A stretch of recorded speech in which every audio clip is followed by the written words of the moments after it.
हंस जी के पास में आकर कहा कि ये सरसों में लेकर आए। रामकृष्ण परमहंस जी ने यही कहा कि देखो स्वामी विवेकानंद, नरेंद्र देखो, इतनों में से केवल थोड़े से सरसों जैसे प्राप्त होती है, थोड़ी सी सरसों जैसे मिलती है, उस सरसों को हम प्राप्त कर कर भी उपयोग कर सकते हैं। इसी तरह ढेरों से भले ना मिले पर कुछ अपने जीवन में ऐसे गुरु अपनी जिंदगी में रखिए जिससे हम ज्ञान प्राप्त कर कर परमात्मा तक पहुंच सकें।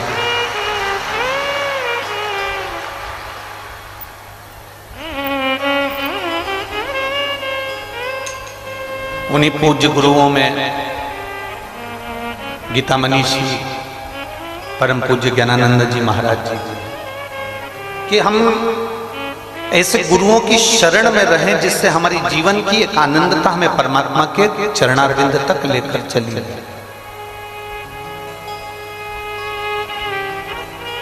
उन्हीं गुरुओं में से एक तारा बाबा जी भी, जिन्होंने अपने पास में कुछ भी नहीं रखा, कुछ भी। आज गोविंद जी बता रहे थे किसी एक भक्त के यहां से बाबा जी के लिए रोटी बनकर आती थी 5। कितनी रोटी आती थी? 5। और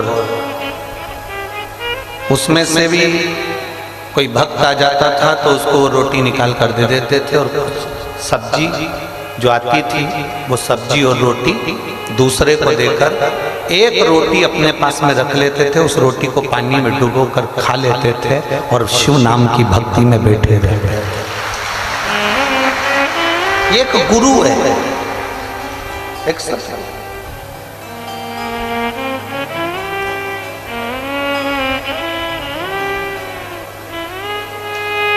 और आप लोगों को तो प्रसन्न होना चाहिए।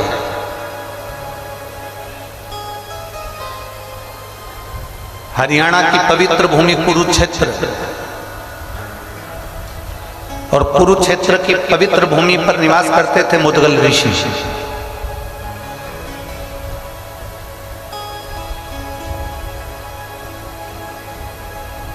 जिन मुदगल ऋषि ने शिव भक्ति को अपने जीवन में ऐसा उतारा कि उनके बेटे, उनकी बहू, उनकी पत्नी भी शंकर की भक्ति में रमी रहती थी। और उनका नियम बड़ा भारी था। जैसे तारा बाबा जी का नियम था कि जो मिल गया उसके हिस्से कर कर एक अंश, एक रोटी खा ले। उसी तरह मुदगल ऋषि का भी एक क्रम था। 15 दिन तक खेतों में से अन्न को बीनना, गिरे हुए दानों को उठाना खेत में से और उसको लेकर आकर फिर उसका सत्तू बनाना, और बनाने के बाद उसके हिस्से कर देना 3। एक हिस्सा खुद के परिवार का रखना, एक हिस्सा ऋषि संत साधु का रख देना, और एक हिस्सा अतिथि का रख देना, पशु पक्षी जीव का रख देना। ये मुदगल ऋषि का एक नियम था।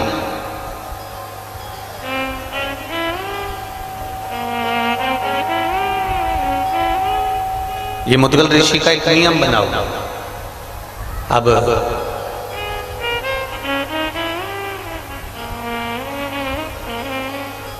15-15 दिन में जो इकट्ठा होता था उसको 3-3 दिन में थोड़ा सा भोजन करते थे। 3 दिन का नियम था, 3 दिन में ही केवल अन्न का भाग ग्रहण करते थे मुदगल बाबा। 3 दिन। एक बार कुरुक्षेत्र की पवित्र भूमि पर अकाल पड़ गया और आसपास सब दूर सूखा पड़ गया। कोई अन्न का दाना नहीं मिला, कई महीने निकल गए। ना स्वयं को कोई अन्न का दाना मिलता है, ना उनकी धर्म पत्नी को कोई अन्न का दाना मिलता है, ना बेटे को मिलता है, ना बहू को मिलता है, कुछ नहीं।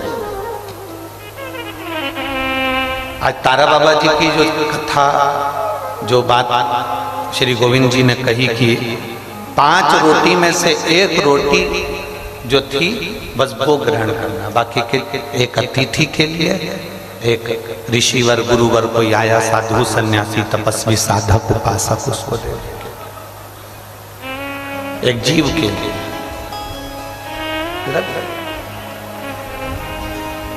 मुद्गल ऋषि कई महीने निकल गए पर अन्न का कोई दाना नहीं मिला। अपनी भक्ति में रमे हुए हैं, भगवान का गुणगान कर रहे हैं, शिव नाम का जाप कर रहे हैं, भगवान की भक्ति में डूबे हुए हैं, भगवत नाम का स्मरण कर रहे हैं, दिन भर बैठकर भगवत चर्चा कर रहे हैं, उसके सिवाय कुछ नहीं।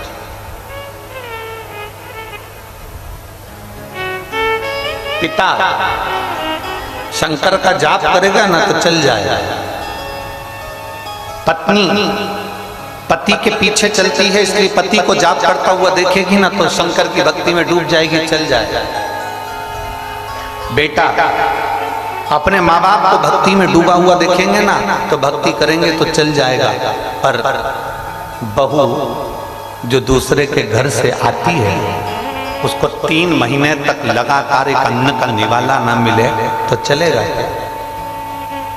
जम के तो बोलो, चलेगा? एक अन्न का दाना बहू के मुख में ना, एक अन्न का। और 3 महीने जब निकल गए, 3 महीने के बाद फिर सोचा कि अब जाता हूं, किसी खेत में से कोई बीजे मिल जाएंगे, किसी खेत में से कोई अन्न का दाना मिल जाएगा तो उसको लेकर आता हूं। और खेत में गए, अन्न का दाना थोड़ा सा मिल गया, मिलने के बाद थोड़ा सा सत्तू तैयार भी हो गया, सत्तू तैयार भी हो गया तो सत्तू के फिर 3 हिस्से कर दिए, और 3 हिस्से करके उसमें से थोड़ा सा, एक भाग जरा सा मिला था, उस भाग में से भी एक भाग पत्नी को दे दिया, एक भाग बेटे को दे दिया, एक भाग बहू को दे दिया और एक भाग खुद लेकर गए। खुद 2 हिस्से अलग निकाल दिए, 2 हिस्से अलग दे दिए। पशुपतिनाथ का व्रत करते हो तो कितने हिस्से करते हो प्रसाद का? कितने मंदिर में देते हो? अपने लिए कितना लेकर आते हो? एक। अब तुम अपने लिए तो 1 लेकर आए हो, पर उसमें पशुपति व्रत में तो ये वर्णन है कि वो हिस्सा भी तुम्हारे को किसी को देना नहीं है।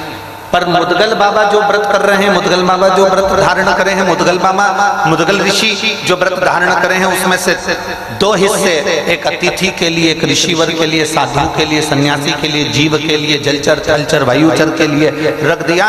एक हिस्सा मुद्गल ऋषि ने अपने पास में रखा और उस हिस्से में से भी एक भाग पत्नी को, एक भाग अपने बेटे को, एक भाग अपनी बहू को दे दिया। और इतना इतना सत्तू का भाग लेकर बैठे ही थे और हाथ में जल लिया ही था और प्रसाद पाने ही वाले थे। इतनी देर में शिव तो शिव है, शंकर तो शंकर है, ओघड़ी तो ओघड़ी है। शिव दयालु तो शिव दयालु है। और मेरा भोलेनाथ का एक अंश दुर्वासा ऋषि, मेरे शिव के अंश दुर्वासा बाबा, उनके दरवाजे पर पहुंच गए। आवाज लगाई, ऋषिवर ऋषिवर, ए ऋषिवर। मुद्गल ऋषि के कानों में शब्द गया, आसन को छोड़ा, प्रसाद को छोड़ा, बाहर गया। कौन आया? दर्शन किए तो दुर्वासा बाबा थे, दुर्वासा ऋषि थे। हाथ जोड़कर निवेदन करा, दुर्वासा बाबा आप आइए, आसन लो, बैठो। बैठाया। आज कैसे आना हुआ?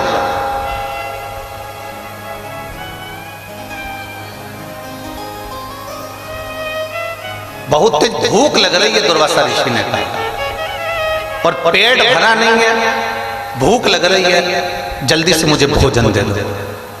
मुद्गल ऋषि ने कहा, बाबा जी आप भी कहाँ भोजन करने आए हो? हमारे पास में पेट भर कर भोजन तो शायद ही मिलेगा। हाँ ये जरूर है कि मेरी पत्तल में जो भोजन है वो आपको दे देता हूँ। 3 महीने के बाद में जो भोजन मिला था वो उठाकर मुद्गल ऋषि ने दुर्वासा बाबा को, जो शंकर के, भगवान शंकर के जो अंश उतारे हैं, ऐसे दुर्वासा ऋषि को दे दिया। अब दुर्वासा ऋषि ने वो सत्तू खा लिया। खाने के बाद बोले भूख बहुत लग रही है, बहुत। अब मुद्गल ऋषि किसको कहे? पत्नी ने सुन लिया, और धर्म पत्नी तो धर्म पत्नी होती है। आज के जमाने की होती तो इतनी देर में निपटा जाए। अगर मान लो आज के समय की होती ना, तो उसको मालूम है कि वो दुर्वासा ऋषि आए और इन्होंने अपना दे दिया, अपने को भी अपना देना पड़ेगा, तो उससे पहले खा जाए। पर धर्म पत्नी मुद्गल ऋषि की धर्म पत्नी ने तुरंत अपनी पत्तल को अपने पति के हाथ में दे दिया और पति से कहा, स्वामी ये लीजिए और ये गुरुवर को दे दीजिए, वो इस प्रसाद को खा ले। पति अपनी पत्नी को देख रहा है, मुद्गल ऋषि अपनी धर्म पत्नी को देख रहे हैं कि कितनी। आज मुद्गल ऋषि को यह आश्चर्य नहीं हो रहा कि ये मेरी पत्नी है। आज मुद्गल ऋषि को यह आश्चर्य नहीं हो रहा कि मेरे घर की बहू है। आज मुद्गल ऋषि को यह आश्चर्य हो रहा है कि इसके माता पिता के संस्कार कितने प्रबल होंगे जिसने इसको जन्म दिया।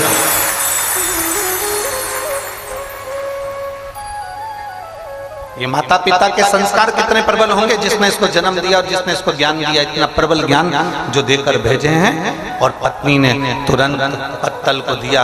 मुद्गल बाबा ने वो पत्तल ले जाकर दुर्वासा ऋषि को दी। दुर्वासा बाबा ने वो पत्तल को भी, उसमें से भी सामग्री को, सत्तू को लेकर फेंक दिया। अब दुर्वासा जी ने जैसे ही सत्तू को फांका, सत्तू को खाया, खाते से दुर्वासा ऋषि फिर बोले, अरे मुद्गल ऋषिवर पेट नहीं भरा, बहुत भूख लग रही है, बहुत, कुछ करो व्यवस्था। मुद्गल बाबा ने तो कुछ नहीं बोला, पर बेटा देख रहा था। जब पिताजी ने अपना भोजन दे दिया, माँ ने अपना भोजन दे दिया, तो बेटे ने भी कहा, पिताजी आप चिंता मत करो, ये पत्तल लीजिए और दुर्वासा बाबा को दे दीजिए। बेटे ने पत्तल दे दी, दुर्वासा ऋषि के पास में पहुंचे। दुर्वासा ऋषि उसको भी खा गए, उसको भी पा गए। और दुर्वासा ऋषि ने जैसे प्रसाद पाया, पाने के बाद में अब फिर दुर्वासा ऋषि ने कहा, बहुत भूख लग गई, बहुत भूख लग गई। अब मुद्गल ऋषि ने हाथ जोड़कर कहा, गुरुवर, जो हमारे पास में था वो हमने आपको दे दिया। मेरी पत्नी के पास में जो था उसने भी आपको प्रसाद में दे दिया। मेरे बेटे के पास में जो था वो बेटे ने आपको दे दिया। पर मुद्गल ऋषि तो कह रहे थे और दुर्वासा जी नैनों से इशारा कर रहे थे कि बहू के पास है, अभी प्रसाद रखा। परीक्षा कैसी लेता है भोलेनाथ। हमने पहले भी कथा में कहा, दुख जब भी आता है ना, तुमको निखारने के लिए आता है। तकलीफ जब भी मिलती है ना, तुमको अच्छा बनाने के लिए मिलती है। हमने पहले कथा में कहा, एक रेस का घोड़ा रेस में खड़ा होता है, उसका मालिक उस पर बैठ जाता है। घोड़े को नहीं मालूम कि मुझे रेस में खड़ा करा है, घोड़े को नहीं मालूम कि मुझे दौड़ना है, घोड़े को नहीं मालूम कि मुझे रेस में जीतना है। बस घोड़ा खड़ा है और मालिक उस पर बैठकर कोड़े से कोड़ा मारते जाता है, पिन चुभाते जाता है, मारता है, पिन चुभाता है, मारता है, पिन चुभाता है। घोड़े को बहुत तकलीफ होती है और इतनी तकलीफ घोड़े को होती है कि घोड़ा भागता है, इतना भागता है, दुनिया ताली बजाती है इसलिए कि घोड़ा आगे निकल रहा है। पर घोड़े से पूछा जाए कि तू भाग क्यों रहा है, तो घोड़े को समझ में आता है कि मुझे कष्ट इतना मिल रहा है कि मुझे दौड़ना पड़ रहा है। वो कष्ट के कारण वो दौड़, वो कष्ट इतना दौड़ा, इतना दौड़ा, इतना दौड़ा कि आखिरी में वो घोड़ा पहले नंबर पर आ गया, रेस में जीत गया। दुनिया ने सोचा कि रेस घोड़ा जीता है, पर घोड़े से पूछो वो रेस नहीं जीता है। घोड़े को तो जो मार पड़ रही थी, जो कष्ट मिल रहा था, जो तकलीफ आ रही थी, घोड़ा उस तकलीफ को झेलकर दौड़ रहा था, अपने कष्ट के कारण दौड़ रहा था। इतना दौड़ा कि आगे निकल गया और रेस में जीत गया। उसी तरह मेरा भोले बाबा जब तुम्हें दुख देता है, तकलीफ देता है, कष्ट देता है, तो समझ लेना तुम रेस के घोड़े हो और तुम्हें आगे निकालना है, इसलिए दुख दे रहा है। तुम रेस के घोड़े हो, तुम्हें आगे निकालना है, इसलिए वो कष्ट दे रहा है। तुम रेस के घोड़े हो, तुम्हें आगे ले जाना है, इसलिए वो तकलीफ दे रहा है। तुम रेस के घोड़े हो, तुम्हें दुनिया से अग्रण्य लेकर जाना है, इसलिए वो तुम्हें कष्ट प्रदान कर रहा है। उसमें हमें दुखी नहीं होना, उसमें हमें कष्ट नहीं लेना। मुदगल ऋषि ने सोच लिया कि ये भोलेनाथ जी जो आए हैं, दुर्वासा ऋषि जो आए हैं, ये साधारण नहीं है। आज जो कष्ट मिल रहा है ना, पहले तो अपने भीतर एक बात उतार लो। ऋषि का दर्शन, गुरु का दर्शन, संत का दर्शन, साधु का दर्शन, तपस्वी का दर्शन, साधक का दर्शन, किसी भगवान के भक्त का दर्शन, नदी, तालाब, बावड़ी, कुआं, कोई समाधि, कोई मंदिर, कोई देवालय, कोई शिवालय का दर्शन यदि होता है अपनी जिंदगी में, तो ये अंदाजा लगा कर रखना कि हमारे पूर्व के कोई पुण्य बहुत ज्यादा प्रबल हो गए होंगे, जो आज हमें संतों का दर्शन हो जाता है। साधु जन, गुरुजन, तपस्वी जन, साधक जन जो हमको मिल रहे हैं, जो उनका दर्शन हम कर रहे हैं, कोई हमारे पूर्व का पुण्य बहुत प्रबल हुआ होगा, हमारे पुण्य का प्रबलता बनी होगी, तो हमको दर्शन का फल मिला। एक बच्चा गुल्लक भरता है, भरते जाता, जब उसको गिफ्ट की जरूरत पड़ती है तब तोड़।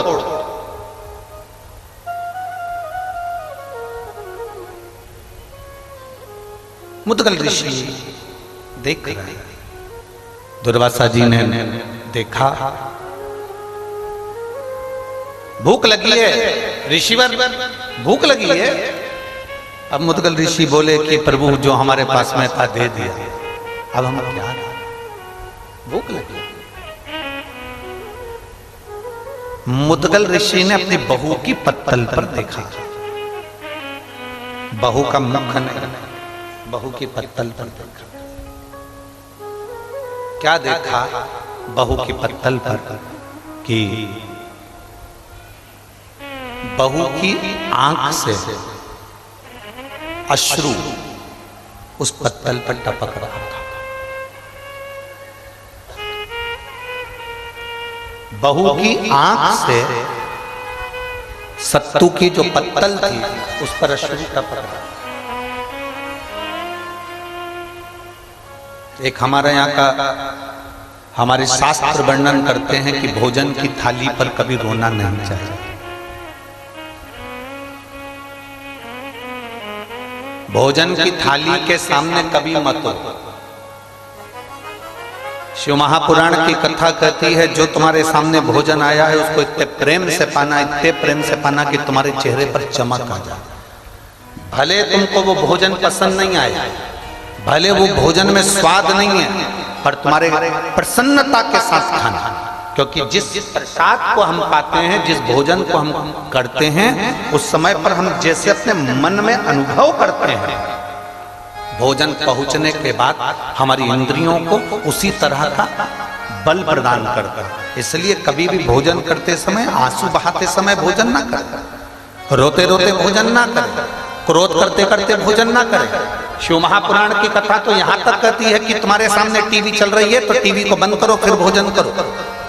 हाँ, अगर टीवी पर कोई सत्संग आ रहा है, कथा आ रही है, गीता जी आ रही है, श्रीमद् भागवत आ रही है, शिव पुराण आ रही है, भजन चल रहा है, तो भले टीवी चालू रखकर भोजन कर लो। पर अगर कोई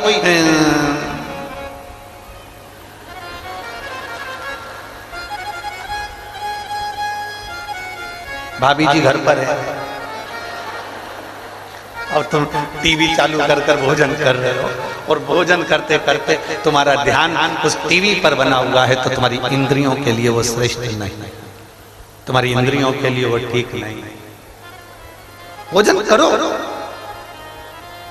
रोते हुए भोजन नहीं। भोजन का बहुत बड़ा प्रमाण है, बहुत बड़ा है। कोई कोई हमारे भोजन करते समय हमारे सामने आ जाता है, घर पे आ जाता है। अब घर पर कोई भोजन करते समय आ गया तो तुम्हारे दो मन हो जाते हैं। एक मन से तो तुम कह रहे हो आओ साहब भोजन कर लो, और दूसरे मन से सोच रहे हो जाता क्यों नहीं है। दो मन, एक मन से तो कह रहे हो कि भोजन कर लो, दूसरे मन से कह रहे हो कि जाता क्यों नहीं है। तो जो सामने बैठा है ना, सोफे पर, पलंग पर, कुर्सी पर, जमीन पर, वो उसके मन में ये प्रश्न खड़ा हो जाता है कि मैं रुकूं कि जाऊं। अब एक मन से तो तुम कह रहे हो भोजन कर लो, दूसरे मन से कह रहे हो कि जाता क्यों नहीं है। तो दो मन हो गए, वो दो मन में तुम खुद उलझ गए। अब उलझे यूं हो कि मैंने भोजन का बोल दिया और अंदर जाके देखा भी नहीं, और इतनी देर में वो उसने कह दिया हाँ साहब मैं तो भोजन करूंगा, और वो बैठ भी गया। अब तुम अंदर जाओ, फिर जो जगदम्बा है, चंद्रघंटा है, कुष्मांडा है, फिर उसका जरा मुंह देखना। पहले नहीं बोलते मैं ज्यादा लोगों का भोजन बना लेती, इतना सारा बना लेती, चार चार लोग सामने आके बैठ गए, इनको कहां से कराऊं, रोटी बनाना पड़ेगी, सब्जी बनाना पड़ेगी, ये बनाना पड़ेगा। इतने में पति बोला एक काम कर, मैं अपनी थाली उठा कर लाता हूं, उसमें जो जो रखा है तो वो दे दे। ए देवी थोड़ी देर चुप हो, तेरे हाथ जोड़। अब जो बाहर बैठा है ना वो भी उलझा हुआ है, खाऊं कि नहीं, क्योंकि अंदर जितने हैं ना वो सब खिलाने के पक्ष में नहीं है। और जो खा रहा था तो वो तो झूठे मुंह तो बोलना ही पड़ेगा ना कि लो साहब भोजन करो साहब, तो मन इसका भी नहीं था पर बोला है खाओ, और उसका मन था कि मैं खाऊं, अब वो भी उलझा था। वो इंद्रियों के लिए श्रेष्ठ नहीं है, वो इंद्रियों के लिए ठीक नहीं है। शिव कथा कहती है मेरे भोले बाबा जब प्रसाद ग्रहण करने बैठते थे, आकड़िया की रोटी बनाई काकड़िया की साग, और परसे माता पार्वती जी पावे भोलाना मन शिव रटोरे, छोड़ दो कपट मन शिव रटोरे। आकड़िया की रोटी बनाई काकड़िया की साग, आकड़िया की रोटी बनाई काकड़िया की साग, परसे माता पार्वती जी, परसे माता पार्वती जी पावे भोलानाथ मन शिव रटोरे, छोड़ दो कपट मन शिव मन शिव रटोरे, छोड़ दो कपट मन शिव रटोरे। भगवान शिव की कथा कर रही है, पार्वती जी जो बनाती मेरे भोले बाबा उसको प्रेम से पा, मेरे शंकर भगवान उसको प्रेम से ग्रहण करते। और महाराज लगन तुमसे लगा बैठे, जो होगा देखा जाएगा।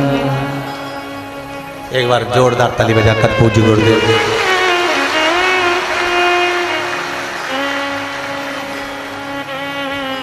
लगन तुमसे लगा बैठे, जो होगा देखा जाएगा, तुम्हें अपना बना बैठे, जो होगा देखा जाएगा, तुम्हें अपना बना बैठे, जो होगा देखा जाएगा।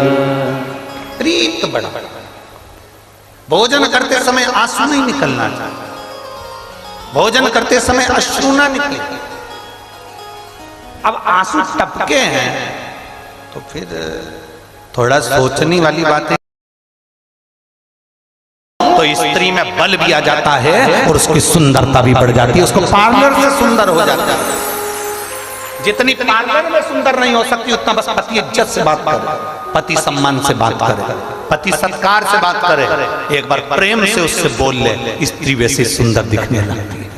पर जब भी बोलता है ऐसा बोलता है जैसे कुएं में मेंढक ढर ढर करता है।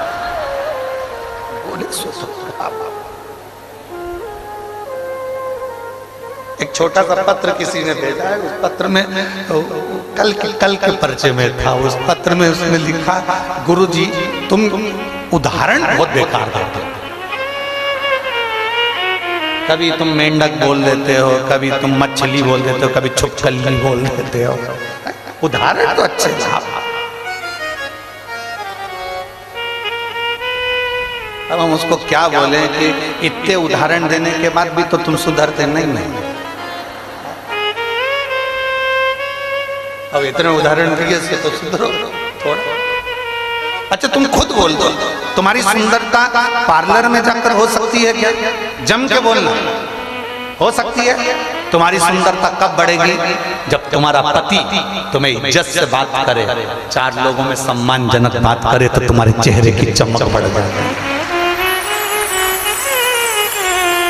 चेहरे की चमक। और मालूम पड़ा दोनों घूमने के लिए निकले हैं, दोनों चलो अपन दोनों घूम के आते हैं। दोनों गोवा घूमने के लिए गए और जाते से ऐसे झगड़े कि दोनों के मुंह देख लो तो होटल का वेटर भी सोच लेता है इंडिया और पाकिस्तान का मेल हमारे गोवा में हुआ है। चेहरे से पहचान जाता है,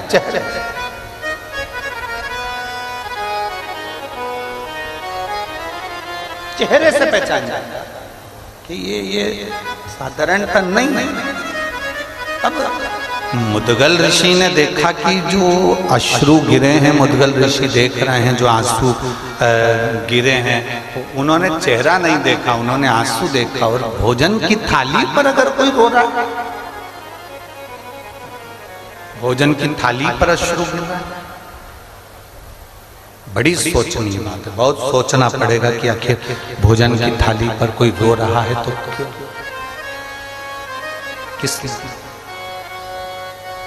किस कारण अश्रु। और जब भोजन की थाली पर अश्रु देखे, जब भोजन की थाली पर आंसू देखे, तब उस बहू के रोने का कारण केवल आंसू से पहचान गए मुदगल ऋषि की बहू की आंख में से जो आंसू गिरा है।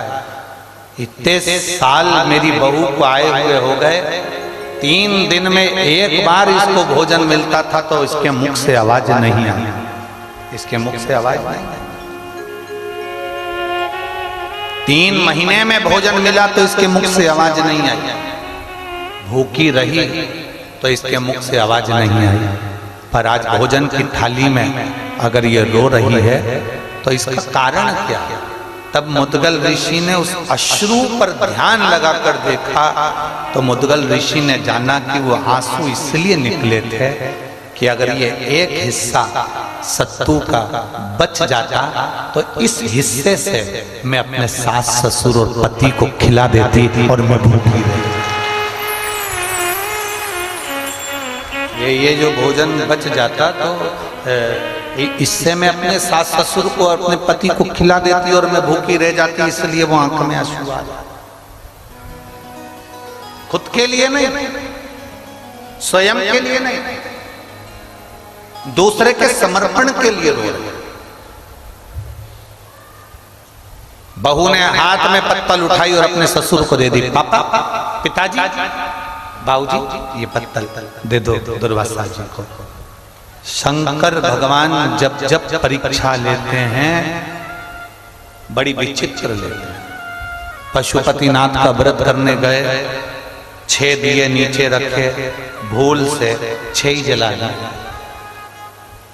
पशुपतिनाथ का व्रत करने गए, मालूम पड़ा घर में माचिस छूट गई और मंदिर में माचिस मांग कर अपने दिए को जला रहे हो, व्रत नहीं लग सकता, व्रत नहीं लग सकता। शिव महापुराण में पशुपतिनाथ के व्रत में तो यहां तक लिखा है कि अगर बेटी मायके में पशुपतिनाथ का व्रत कर रही है तो ससुराल में जिस घर में उसको दिया गया है, कन्यादान हुआ है, उस घर के अन्न से या उस घर के धन से पशुपतिनाथ का व्रत करे। मायके के अन्न और धन से पशुपति व्रत भी नहीं होता। आप किसी के यहाँ रिश्तेदार में गए हो, शिव महापुराण की कथा में पशुपतिनाथ के व्रत का विधान बताया कि आप किसी के घर में गए हो और आपका पशुपति व्रत है, तो शिव पुराण की कथा कहती है शादी में गए, फंक्शन में गए, कहीं कार्यक्रम में गए, आप उस व्रत को मत करो, छोड़ दो, अगले व्रत को करना। पर किसी के यहाँ के अन्न से, किसी के यहाँ के सामान से पशुपति व्रत नहीं करना। कितना सुंदर बात आज लोगों के समझ में आई है। क्या पहले तुम शंकर जी को मंदिर में जल नहीं चढ़ाते थे? बोलो जम के बोलो जरा, चढ़ाते थे कि नहीं चढ़ाते थे? जम के बोलो जरा, चढ़ाते थे। शिवरात्रि या सोमवार को शंकर के मंदिर जाते थे कि नहीं जाते थे? जाते थे। जल चढ़ाते थे, चढ़ाते थे। अब तुम जल चढ़ाते थे, मंदिर जाते थे, पूजन करते थे, आराधना करते थे, सब कुछ करते थे, फिर भोले बाबा क्यों नहीं सुनता था? और जब से तुमने शिव महापुराण की कथा सुनना चालू करी, एक लोटा जल चढ़ाते हो और भोलेनाथ जी तुम्हारी सुन लेता है, उसका कारण क्या है? कारण क्या है?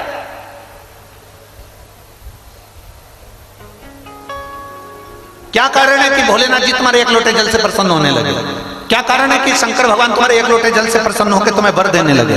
क्या कारण है कि शंकर भगवान पे चढ़ी हुई बेलपत्र खाने से औषधि होने लगी? उसका कारण क्या? कारण केवल एक है। अभी तक तुम जो जल चढ़ाते थे, मंदिर का लोटा उठाकर मंदिर का पानी भरकर शंकर जी को चढ़ा देते थे। अब अपना लोटा, अपना पानी अपने घर से लेकर जाते हो, अपना समर्पित करते हो, तो बाबा भी तुमको खूब प्रदान करेंगे। अपना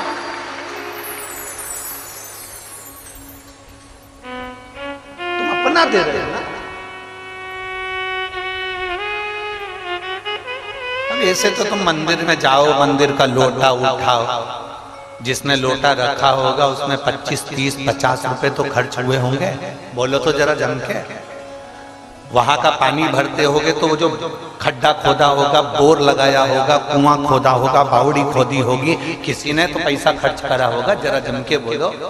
अब पानी भी किसी दूसरे का, लोटा भी किसी दूसरे का, और तुमने उठाया और ले जाके 2-4 लोटा टुंडेल दिया और सिर पे पल्लू लेके हर हर महादेव। महादेव समझ गए पक्की बेवकूफ बना रही है। इससे फल नहीं है, इससे आनंद नहीं।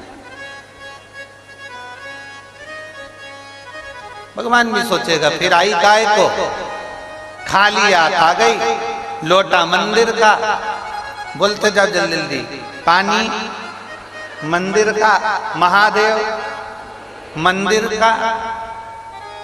इसीलिए कभी कभी भगवान फिर तुम्हारी चप्पल चोरी करवा देता, इसी चक्कर कि अरे यो कंजूसड़ी। भगवान भी कहता है कि अब जा, और जो मंदिर के बाहर गई उर्रा, फिर बोला ए ताऊ, ए ताऊ। ताऊ बोले क्या? चप्पल कहाँ गई? तो ताऊ बोला मैं तेरा के नौकर, चप्पल देखूं तेरे, तू ढूंढ, नहीं मिली। 3 दिन तक डिप्रेशन में चल जाती। अब नहीं जाऊंगा। सियोर वाले महाराज ने कहा था जल चढ़ाना, मुझे क्या मालूम था कोई मेरी चप्पल चुरा कर ले जाएगा। सियोर वाले महाराज ने कहा था घर से लोटा लेकर जाना, पानी भर के ले जाना, शिव जी को चढ़ाना, भगवान देव अधिदेव महादेव कृपा करेगा। पर तू जल तो चढ़ा रही थी, पर तेरा ध्यान जल में नहीं था जो दरवाजे पे छोड़ के आई थी, उस पे ध्यान। ए मेरी जीजियों, सिरसा वाली, तारा बाबा की कुटिया में बैठ के कथा सुन रही हो, आसक्ति रखकर कथा बिल्कुल मत सुनो, एकदम अड़भंग। आज हम गोविंद जी से पूछ रहे थे, गोविंद जी आप शाम के समय यहाँ इतने शिव भक्त आए हैं, रात्रि को पंडाल में रुकते हैं, सब भजन गाते हैं, खूब झूमते हैं, खूब नाचते हैं। सिरसा वालों का सौभाग्य है, तुम जितने पुरुष दुकानों पर बैठते हैं, हम उनसे निवेदन करेंगे अगर तुम दिन में कथा में नहीं आ सकते तो रात में आकर इन शिव भक्तों का दर्शन जरूर करना। रात में आओ, शंकर के इन भक्तों का दर्शन करो। और जितनी भजन मंडलियां यहाँ पर रहती हो पूरे सिरसा में, माताएं ढोलक बजा बजा के, रात को आओ 2 घंटा ढोलक मंजीरा बजा के बाबा के इन भक्तों के साथ भजन करो। डीजे वाले डीजे, बैंड वाले बैंड बजाओ, ढोल वाले ढोल बजाओ। क्योंकि ये शिव महापुराण की कथा कोई साधारण नहीं होती। जितने दिन तक शिव पुराण जिस जगह पर होती है उतने दिन तक मेरे 12 ज्योतिर्लिंग और कैलाश पर्वत वहां विराजमान रहते हैं, विराजमान रहते हैं उतने दिन तक। और तुम्हें 7 दिन में से 1 या 2 दिन मेरे भोलेनाथ तुमको ऐसा महसूस कराएंगे जैसे हल्की हल्की पानी की बूंदें गिर रही है, ठंड लग रही है, ऐसा लगेगा कोहरा गिर रहा है, बादल छाए हैं, ऐसा महसूस होगा जैसे हम कैलाश पर्वत की यात्रा कर रहे हैं, केदारेश्वर और केदारनाथ, और हम अमरनाथ जा रहे हैं। 7 दिन में दर्शन करा, 7 दिन लीला का दर्शन वो करा।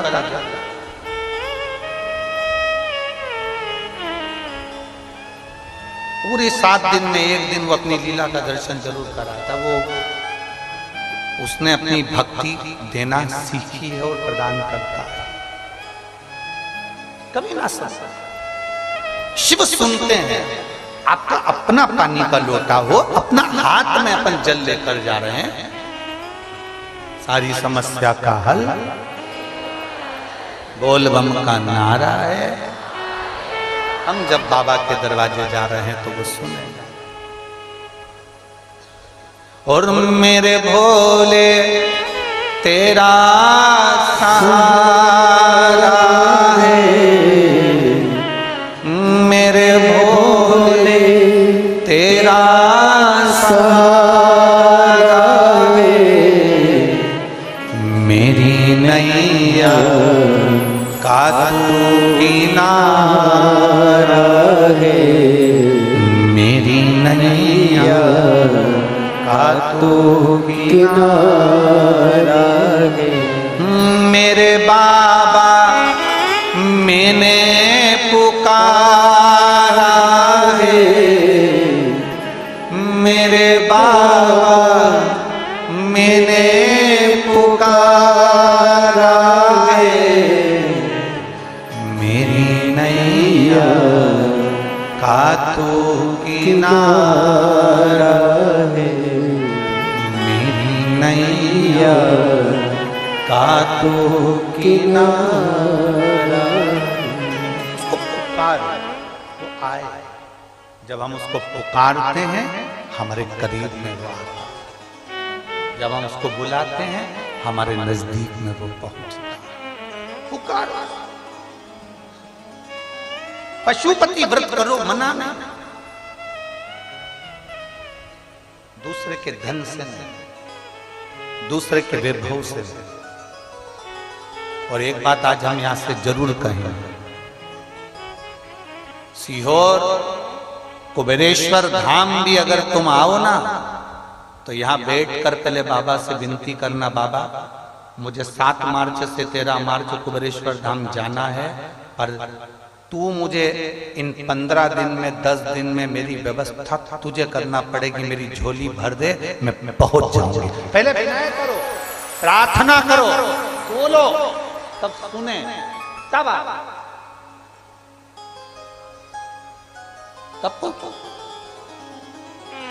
अब विनय तो करो, अब बोलो तो।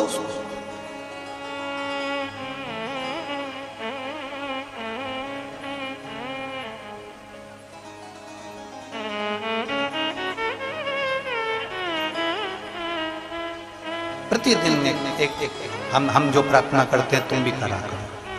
मालूम है प्रार्थना हम जो बोलते हैं भोलेनाथ जी से, यहाँ आने से पहले हम शंकर जी से बस केवल 2 बात बोल कर आते हैं। बाबा याद है आपको, स्त्री की गोद और पुरुष जेब कभी खाली मत रखना।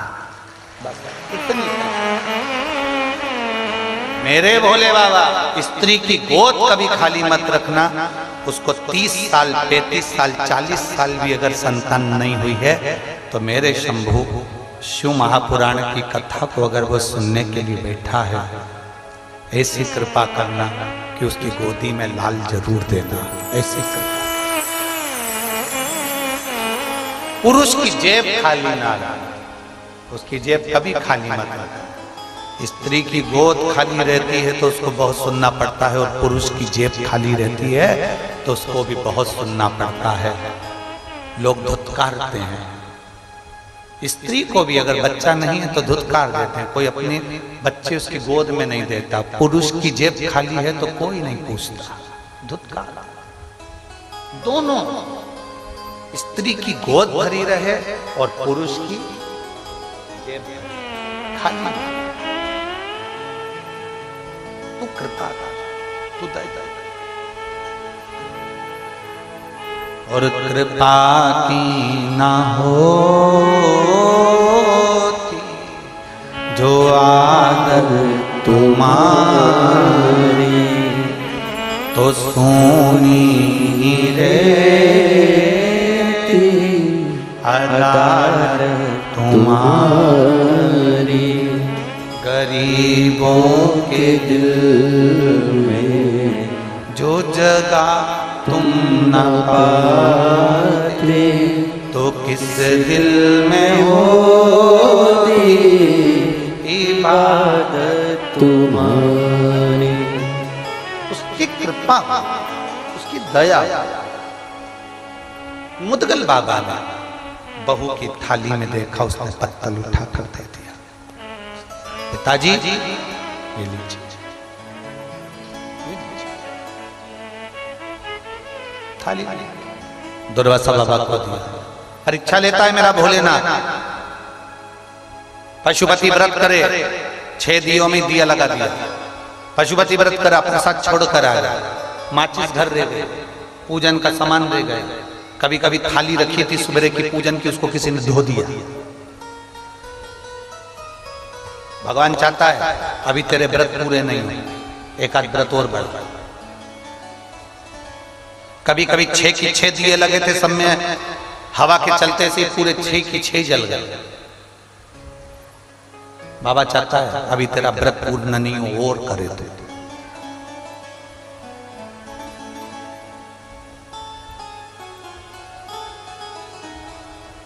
इतनी जल्दी पूर्णता नहीं। अब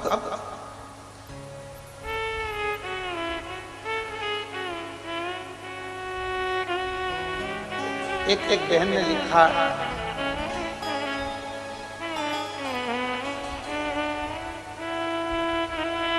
मेरा नाम मीनाक्षी सोनी है, हम अक्षयगढ़ राजस्थान से हैं।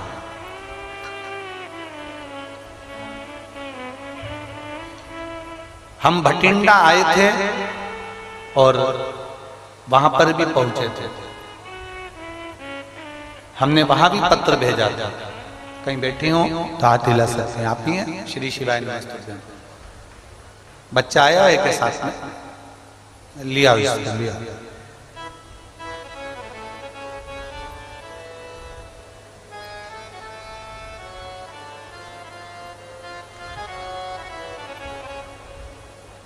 गुरुदेव, बेटी तो थी हमारी, पर हमारे घर में पुत्र की प्राप्ति नहीं थी। आए दिन लोग ताना देते थे, अपशब्द कहते थे। कथा सुनकर हमने शिव मंदिर जाना चालू करा, शंकर जी को जल चढ़ाना प्रारंभ करा, तो लोग कहते थे क्या भोलेनाथ पुत्र दे देगा क्या? तेरे भाग्य में पुत्र है ही नहीं। हमने पहला पशुपति व्रत करा, सफल नहीं हुआ। दूसरा पशुपति व्रत करा, सफल नहीं हुआ। तब हमने पशुपति व्रत छोड़े नहीं, बाबा से हमने रुककर फिर पशुपति व्रत करा, और बाबा की कृपा से मेरे घर में पुत्र रत्न की प्राप्ति हुई। मैं बाबा को प्रणाम करने की। गुरुदेव, दुनिया बड़ी विचित्र है, शब्द के बाण बहुत छोड़ते। मेरी जीजी, ये संसार है ही ऐसा।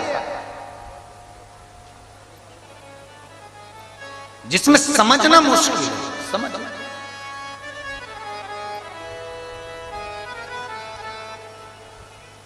अभी कहा था घोड़े को जो कोड़े पड़ रहे हैं उसके जीतने के लिए, घोड़े को जो पिन चुभोया जा रहा है वो उसको जीतने के लिए। और आपके ऊपर अगर कोई अपशब्द कह रहा है, कई लोग कहेंगे शंकर जी को जल चढ़ाने से क्या होता है, बेलपत्री खाने से क्या होता है, शिव जी की आराधना करने से क्या होता है। एक पत्र और है, देखिए।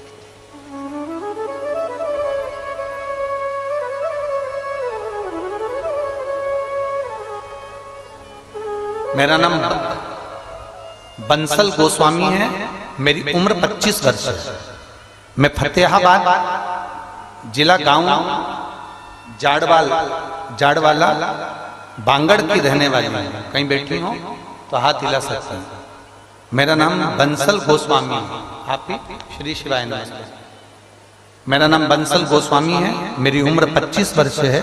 मैं फतेहाबाद जिला गांव जाड़वाला बांगड़ की रहने वाली हूँ।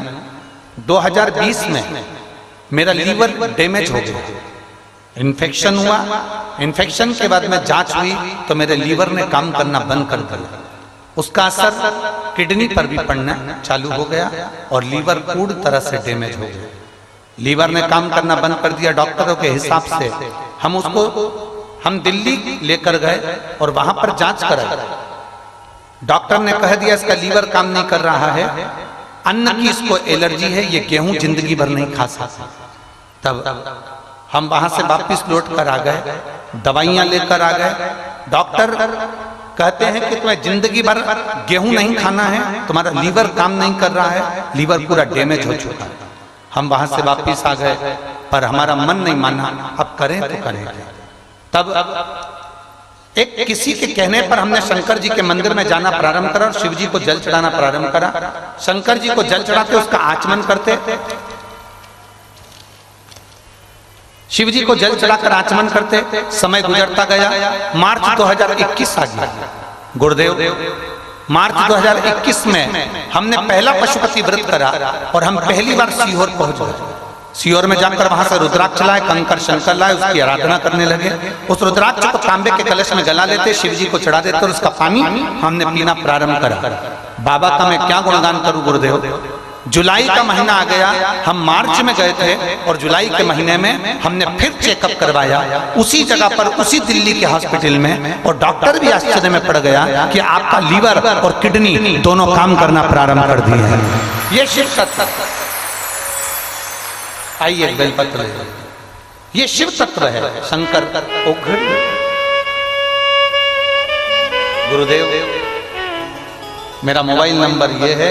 मेरे शिव की बड़ी कृपा है, हम तो हार चुके थे पर देवादिदेव महादेव ने हमको बचा लिया।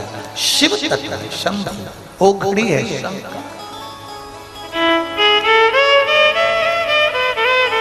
कल आज हमारे गोविंद जी बता रहे थे, पत्र उन्होंने भेजा था।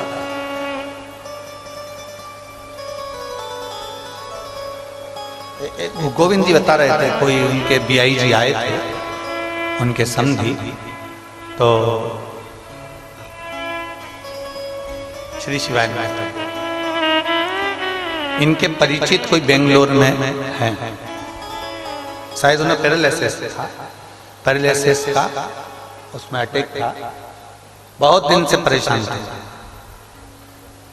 बता रहे थे कि कल तारा बाबा की कुटिया से जो कथा चल रही है उस कथा को उन्होंने पहली बार श्रवण करा उनकी माता ने, और पहली बार श्रवण कर वो व्हील चेयर से खड़ी हुई और उनके मन में बल और विश्वास प्रकट हुआ और उनका शरीर ठीक हुआ। बहुत शिव तत्व।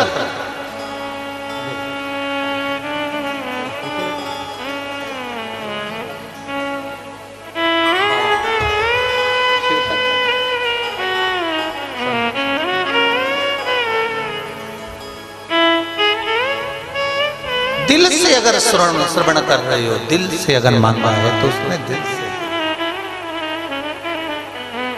जितने विश्वास के साथ शिव महापुराण की कथा को सुनते हो उतने विश्वास से मेरा देवादिदेव महादेव तुम्हारी झोली भरता है। उतने विश्वास।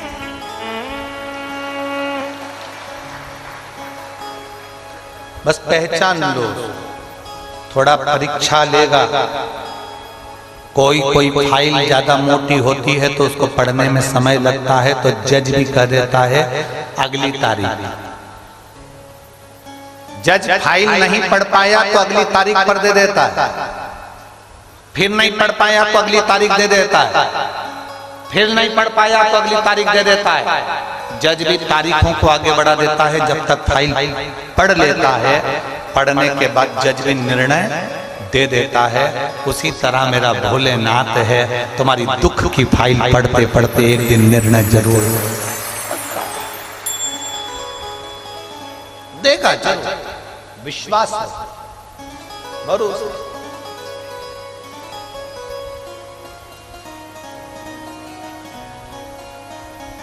विश्वास नहीं टूटना चाहिए। कितने लोग हैं जो शंकर जी को रोज जल चढ़ाते हैं? हाथ उठा, सभी हो, रख लो, रख लो। काफी दर्द जाना चाहिए। प्रतिदिन अपने घर से निकलकर हाथ में जल का पात्र लेकर अपने बच्चों से भी कहो कि एक लोटा जल चढ़ा। अपने घर के बहु बच्चों को भी बोलो, पति को भी बोलो, एक लोटा जल चढ़ा।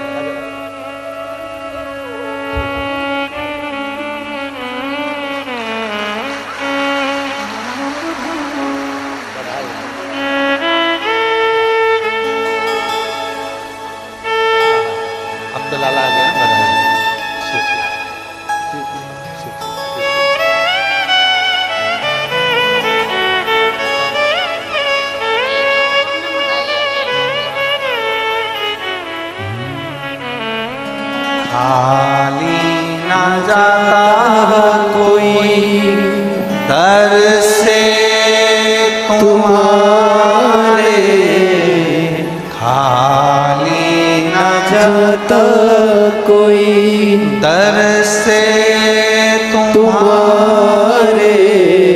मैं भी खड़ी हूँ नंदी बाहे पसारे, अपने हृदय से लगा लो, लगा लो। गिरा जा रहा हूँ, उठा लो, उठा लो। भोले अपने दर से अब तो न टालो, गिरी जा रही हूँ, उठा लो, उठा लो। शिव कथा का विश्वास दृढ़ रखो, लेगा परीक्षा, बोलेगा। परीक्षा बहुत लेता है मेरा भोलेनाथ, बहुत परीक्षा, बहुत परीक्षा। पर तुम्हें कुछ बनाने के लिए, तुम्हें आगे लाने के लिए, तुम्हें जिताने के लिए परीक्षा की घड़ी में से पास करेगा जरूर, ये निश्चित है। पत्तल दे दी दुर्वासा बाबा को, ये मेरी बहू का आखिरी में ये सत्तू बचा है, आखिरी सत्तू दे दे, ये आखिरी। दुर्वासा ऋषि ने खा लिया।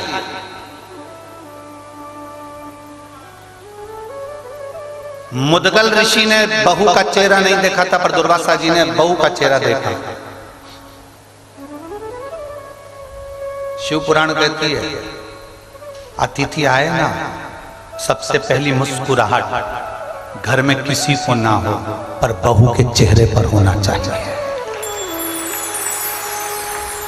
और बहुत दूर की बात है सियोर वाले महाराज, बहुत दूर की बात। अतिथि आए, मेहमान आए, बहन बेटी आए, रिश्तेदार आए, संत आए, साधु आए, गुरुजन आए, घर में कोई अतिथि कोई आ गया, सबसे पहली मुस्कुराहट घर की बहुओं के चेहरे पर होना चाहिए। घर की बहुओं के चेहरे पर मुस्कुराहट होना चाहिए। चेहरा मुस्कुराना चाहिए। आज हमारे घर में अतिथि आया, आज हमारे घर में कोई आया, मुस्कुराई, प्रसन्न। पर दिक्कत है, सबके चेहरे पर मुस्कुराहट हो सकती है, नहीं बोलूं तो अच्छा। मेरा पाला तुमसे ही पड़ना है, बहुत मुश्किल। कईयों को लगता है कि अब आ गए तो काम फैल गया, काम बढ़ गया, भोजन बनाना पड़ेगा, इनके बच्चों का इतना फैलाएंगे, घर में कचरा ही कचरा कर जाएंगे, सब दूर फैला जाएंगे, सब दूर काम ही काम दिखेगा। अब सुबह जल्दी उठना पड़ेगा, इनकी चाय बनाओ, नाश्ता बनाओ, भोजन बनाओ, ये करो वो करो। कौन आता है, कौन बुलाता है, महज भ्रम है, करता सब तारा बाबा है, ये हमारे कर रहे, महज भ्रम है। कौन कर रहा है, कौन करा रहा है, तुम कर रहे हो, तुम करा रहे हो।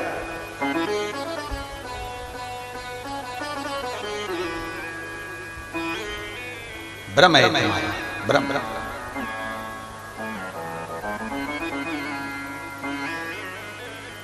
प्रसन्न होना चाहिए बहू।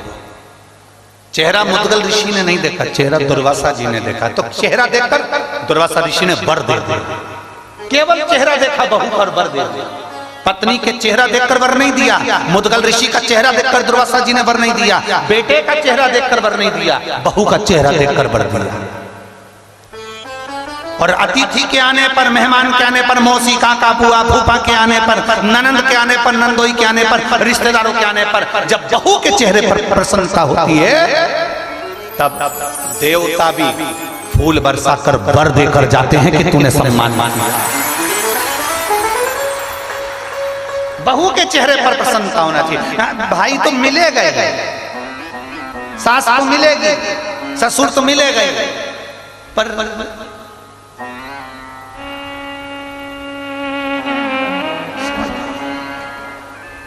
मिलना किसको है? जिस सास के जाने के बाद जिससे पाला पड़ने वाला है वो सम्मान करेगी ना, तो एक चेहरे पर रौनक का, एक आनंद का। दुर्वासा ऋषि ने पत्नी का चेहरा देखकर वर नहीं दिया, मुद्गल ऋषि का चेहरा देखकर दुर्वासा जी ने वर नहीं दिया, उनके बेटे का चेहरा देखकर दुर्वासा जी ने वर नहीं दिया, बहू का चेहरा देखकर और बहू का चेहरा देखकर वर दे दिया। ए बेटा, मैं तुझे वर देता हूं, जब तक पृथ्वी पर तुम रहना चाहो तब तक रहना, तुम्हें जितनी संपदा चाहिए सब मिलेगी, और आखिरी में तुम शंकर भगवान के कैलाश में निवास करोगे। ये मेरा वर है, ये मेरा वर। और बेटा, मुद्गल ऋषि दान करते ना, उनका कमाया हुआ था, उनने दान करता। बेटा दान करता था तो ये बाप का दिया हुआ बेटे को मिलता, तो बेटे ने दान। पत्नी दान करती ना, पति का हक था तो पत्नी दान करती। पर बेटा, तेरी तो शादी हुई है, तू बहू बनकर आई है, अभी इसमें तेरा कोई हक नहीं, फिर भी तूने अपना हक किसी को दिया है तो वो खाली नहीं जा सकता, उसका वर तुझे देता, उसका वर तुझे देता। आशीर्वाद देकर दुर्वासा ऋषि चले गए। कुरुक्षेत्र का मैदान था, समय आया, समय आने पर उसी कुरुक्षेत्र की पवित्र भूमि के उसी प्रांगण के अंतर्गत युधिष्ठिर ने एक बार यज्ञ रखा।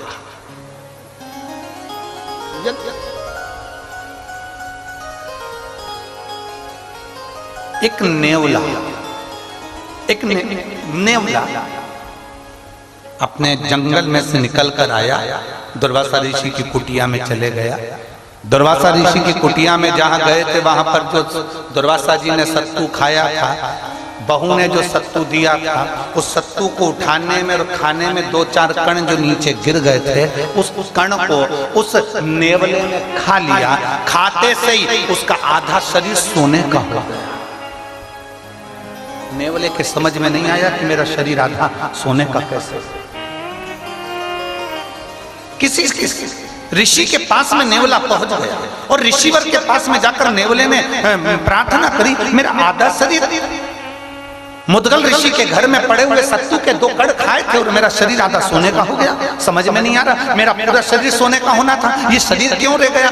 तो ऋषि ने कहा, तुमने मुद्गल ऋषि के यहाँ से जो दान किया गया था वो दान इतना पवित्र था, उस पवित्र दान का अन्न तुमने पाया था, इसलिए तुम्हारा शरीर सोने का हो गया। अगर 2-4 कण और खाते तो तुम्हें उस पुण्य के कारण तुम्हारा पूरा शरीर सोने का हो जाता। अब मेरा आधा शरीर सोने का कब बनेगा? तो कोई पुण्यवान व्यक्ति अपने पुण्य दे रहा होगा तो सोने का हो जाएगा। युधिष्ठिर के यहाँ यज्ञ चल रहा था, नेवला वहां पहुंच गया। नेवले ने सोचा यहाँ यज्ञ हो रहा है, मैं लोट लगा लेता हूँ। लोट लगाया पर सोने का नहीं हुआ। युधिष्ठिर के यहाँ गया, उसने जो भोजन बनाया था उसको नेवले ने खाया पर सोने का नहीं हुआ। आखिरी में नेवला बहुत ठाके लगाकर हंस दिया मनुष्य की भाषा में। युधिष्ठिर को बुरा लग गया। युधिष्ठिर ने कहा, नेवले हमारे घर में आकर यज्ञ में लोट लगाकर हमारा खाकर तू हमारे ऊपर हंस रहा है, कारण क्या? नेवले ने कहा, तुम इतनी डोंडी पीट पीट कर कह रहे हो मैंने यज्ञ कराया, मैंने यज्ञ कराया, मैंने यज्ञ कराया, मैंने भंडारा कराया। अरे युधिष्ठिर, ऐसा यज्ञ कभी सफल नहीं हो सकता जिसमें तुमने जोड़ दिया कि मैंने कराया। अगर तुम बोलते कि कृष्ण ने कराया है, भगवान ने कराया है, तो सफलता मिलती, तो सफलता मिलती। गोपाल जी हमको बहुत अच्छा लगा यहाँ। एक चीज अच्छी लगी है गोपाल जी,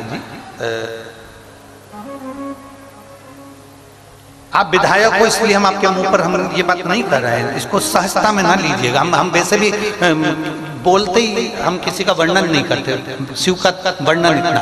पर एक बात अच्छी लगी वो हम कहना चाहेंगे। गोपाल जी, आपके मुख से, गोविंद जी के मुख से, चाहे आपके बच्चों के मुख से, हमें शाम को वो बेटा आपका दर्शन करा रहा था तारा बाबा की कुटिया का, और सब दर्शन आपके बच्चों के मुख से और आपके मुख से इस कथा के लिए एक बार भी ये नहीं निकला, भंडारे के लिए कभी ये नहीं निकला कि हम करा रहे हैं या मैं करा रहा हूं। जब भी हमने पूछा तो आपने एक ही शब्द कहा, तारा बाबा करा रहे हैं। ये शब्द बड़ा सुंदर। हम कई जगह कथा करने जाते हैं और उसमें बहुत सारे लोग अपना अपना गुणगान करते हैं और बहुत अब हम क्या बोलें आपको कि कई लोग तो माइक पकड़ पकड़ के बोलते रहते हैं, इन्होंने ऐसा करा, इन्होंने वैसा करा। पर हमने आज 3 दिन हो गया ये माइक पे कोई पकड़ के नहीं बोला कि गोविंद जी ऐसा करे कि गोपाल जी ऐसा करे। जो भी बोला वो एक ही बात बोला कि तारा बाबा ने ऐसा करा है। ये अच्छा है। और यहाँ कई लोग सुनने वाले बैठे होंगे जो बाहर कथा सुनकर आए होंगे, उनने भी सुना होगा माइक पकड़ पकड़ के, भैया जी ने इतना कर दिया, भंडारा चला दिया, ये कर दिया। पर इस भूमि पर तारा बाबा की कुटिया में ये शब्द हमें सुनने को नहीं मिला, ये शब्द सुनने को नहीं मिला। इसकी बड़ी प्रसन्नता, बड़ी प्रसन्नता, दिल से, तहे दिल से आपको बधाई हमारी ओर से, बहुत बहुत। ये प्रसन्नता का विषय। कौन आता है, कौन बुलाता है, कौन खाता है, कौन पीता है, सब करने वाला तो स्वयं।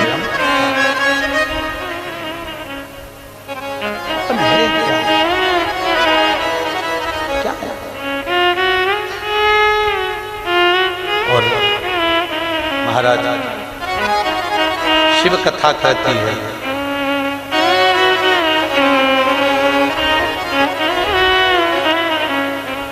मेरा बीते जीवन सारा बाबा जी तेरे चरणों में, मेरा बीते जीवन सारा बाबा जी तेरे चरणों में, मेरा श्री शिवाय नमस्तुभ्यं, श्री शिवाय नमस्तुभ्यं, श्री शिवाय नमस्तुभ्यं, श्री शिवाय नमस्तुभ्यं, श्री शिवाय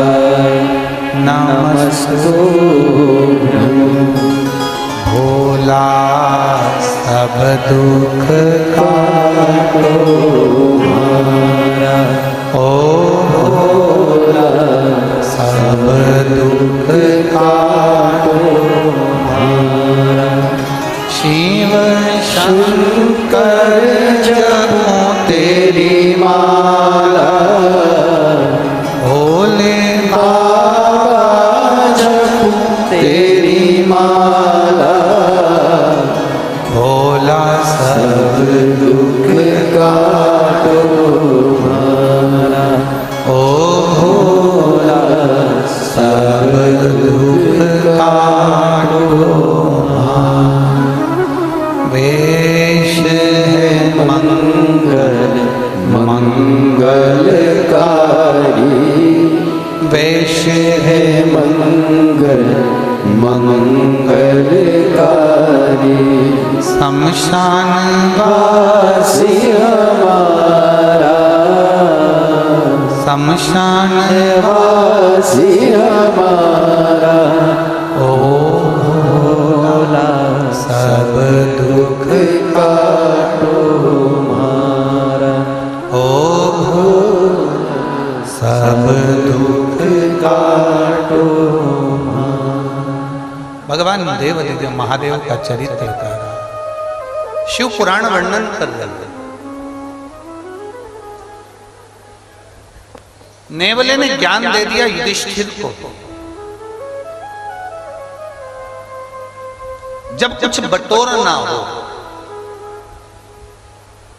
किसी संत के पास जरूर। बटोरने से मतलब ये नहीं है कि तुम्हें धन बटोरना है, संपदा बटोरना है। संत साधु गुरु का आशीर्वाद भी बटोरा जाता है।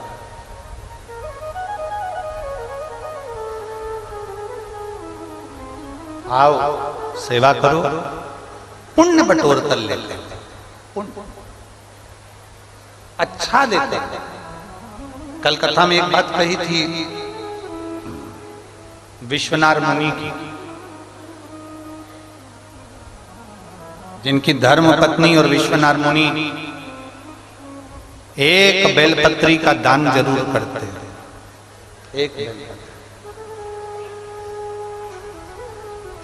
कल एक बात जरूर कही थी कि चांदी सोने की बेलपत्र से बड़ी होती है एक वृक्ष की, जम के बोलो जरा, बेलपत्र।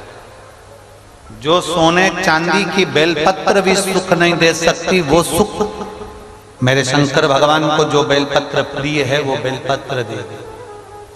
जितने लोग भ्रम में पड़े हुए हैं कि हमको गुरुजी ने चांदी की बेलपत्र दे दी, किसी ने सोने की बेलपत्र दे दी, बिल्कुल खुश मत होना। रत्ती भर भी, एक रत्ती के खुश मत हो कि तुम्हें चांदी की बेलपत्र मिल गई कि सोने की बेलपत्र मिल गई।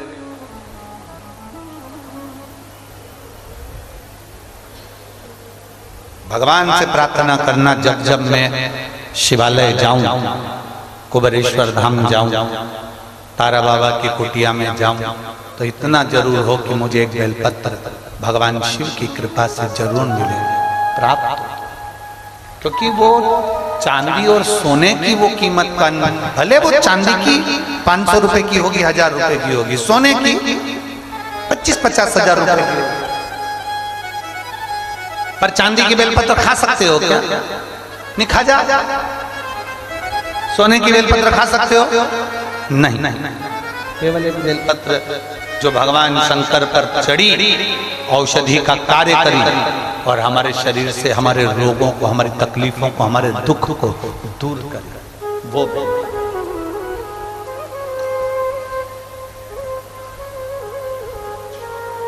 विश्वनाथ मुनि ने अपनी धर्म पत्नी से कहा कि बेलपत्र का दान करते करते करते करते समय बीत गया। एक दिन विश्वनाथ मुनि की धर्म पत्नी ने कहा, विश्वनाथ मुनि की धर्म पत्नी बोली कि हमारे घर में संतान नहीं है, संतान का सुख नहीं,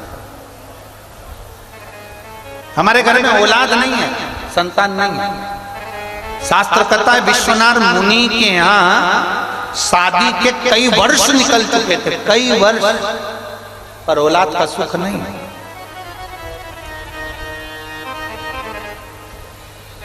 यहां पर भी एक बेटी बैठी है जिसके शादी के बहुत साल निकल गए, घर के लोग कुछ बोल देते, परिवार के लोग कुछ कह देते, औलाद हुई नहीं।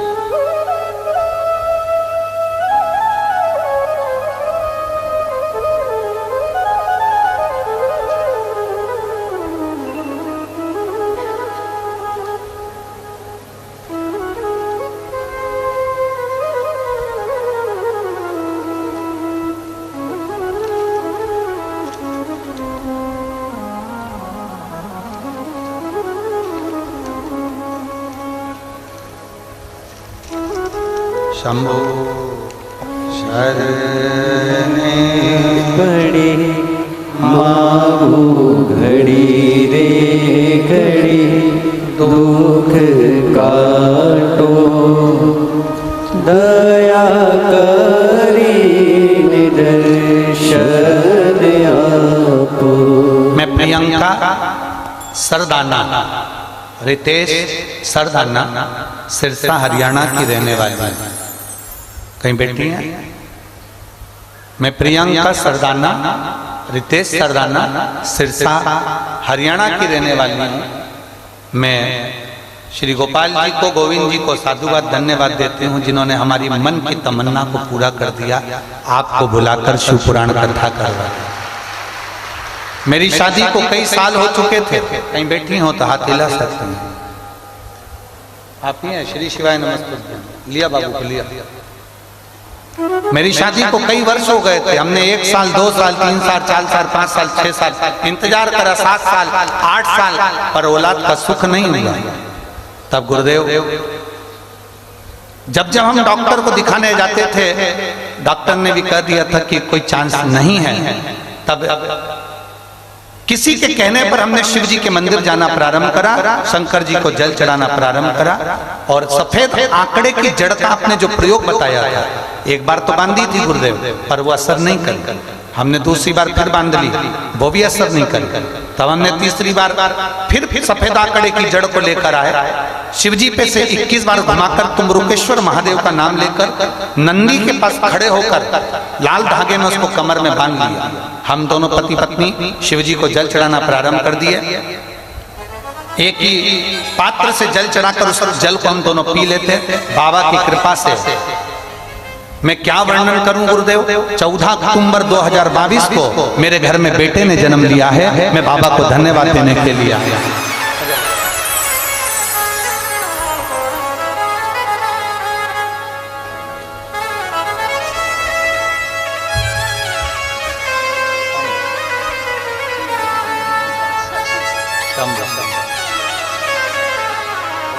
प्रणाम करो। ले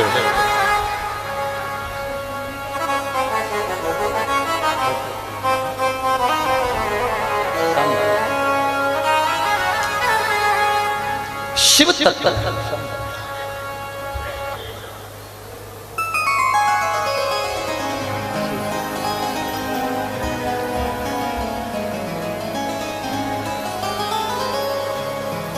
उस ओघड़ी का भरोसा, उस शंभू का विश्वास। उसने लिखा,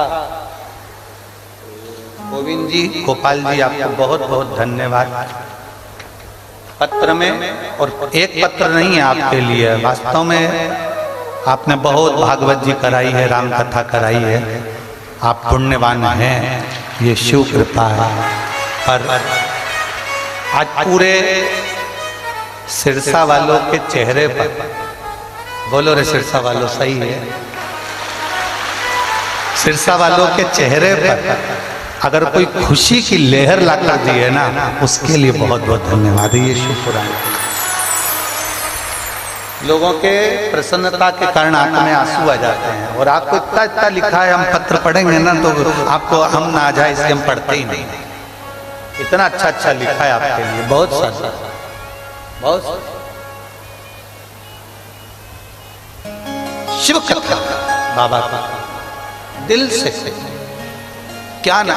एक बेटी लिख रही है, एक बेटी ने लिखा, प्रमीला गुलाब सिंह, गांव खैश, खैशर है कैसरगढ़, ठीक है, तुम लोग समझ गए ना, बस बाकी का जान दो। कैसरगढ़ सिरसा की निवासी, कहीं बैठी है, कहीं बैठी हो तो हाथ हिला सकती है। प्रमीला गुलाब सिंह 10 साल से सरकारी नौकरी की तैयारी कर रही थी गुरुदेव, पर लगी नहीं, हार गई। मेरी बेटी है 13 साल की, वो कहती है मम्मी, वो सियोर वाला महाराज चिल्ला चिल्ला कर कहता है शंकर जी को 1 लोटा जल चढ़ा, तुम क्यों नहीं जाती हो? तो मैं कहती हूं 10 साल नहीं हुआ तो सियोर वाला क्या करेगा। मेरी बेटी कहती है मम्मी एक बार उन पे भरोसा तो करो, चल मैं भी तुम्हारे साथ चलूंगी। हम 1 लोटा जल चढ़ाना प्रारंभ करें। पशुपतिनाथ का व्रत किया और बाबा का मैं क्या गुणगान करूं गुरुदेव। 19 दिसंबर को जब मेरा एक एग्जाम था, मैंने वो एग्जाम दिया, बेलपत्री पर शहद लगाकर शिव को समर्पित करा। उम्मीद तो नहीं थी, पर मेरे बाबा ने मुझे गवर्नमेंट जॉब में लगा दिया। मैं बाबा को धन्यवाद देता हूं। शिव तत्व है, वो घड़ी है, प्रकाश है शिव, उसकी भक्ति, उसका विश्वास। तुम्हें लगता होगा अभी तक जो कथाएं तुम श्रवण कर रहे हो, तुम्हें लगता होगा कि हमें कथा में जाना है, हमें कथा में बैठना है, हमें कथा सुनना है ना। कल भी हमने कथा में कहा था, शिव महापुराण की कथा में वही पहुंचता है जिसको मेरे शंकर भगवान हाथ पकड़कर तार लगाने वाले होते हैं, वही पहुंचता ही पहुंच ही नहीं सकता। बहुत प्रयास कर लो, नहीं पहुंच सकता। हम पहले भी कहे सीहोर कुबरेश्वर धाम पर वही पहुंचता है जिसको बाबा बुला ले, और शिव पुराण में वही पहुंचता है जिसको शंकर को पार लगाना बहुत मुश्किल, बहुत मुश्किल। विश्वनाथ मुनि की धर्मपत्नी ने कहा कई साल हो गए संतान का सुख नहीं है, औलाद नहीं है। विश्वनाथ मुनि ने कहा शिव जी पे भरोसा नहीं है क्या? भरोसा टूटता है तब लोग दूसरे का दरवाजा ढूंढते हैं, भरोसा नहीं टूटेगा ना तो फिर दूसरे का द्वार भी नहीं पकड़ाएगा। भरोसा टूट गया क्या तुम्हारा? विश्वास टूटा है क्या तुम्हारा? बहुत सारे यहाँ पर कैंसर के भी मरीज आए हुए हैं, कैंसर के पेशेंट भी आए, बहुत सारे यहाँ लीवर और किडनी वाले भी आए, बहुत सारे यहाँ थायराइड और बीपी वाले भी आए, बहुत। ये प्रसंग आप लोगों के लिए, जिसके घर में औलाद नहीं हुई 30, 35, 40 साल तक ये कथा उसके लिए भी।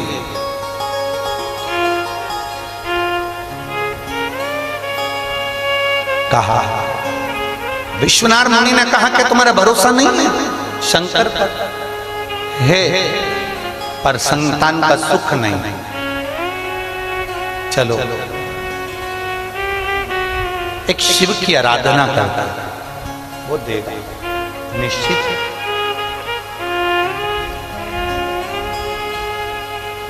सप्त नदियों का पवित्र जल, मेरी जीजियों 35 साल भी हो गए ना औलाद को, नहीं है ना घबरा।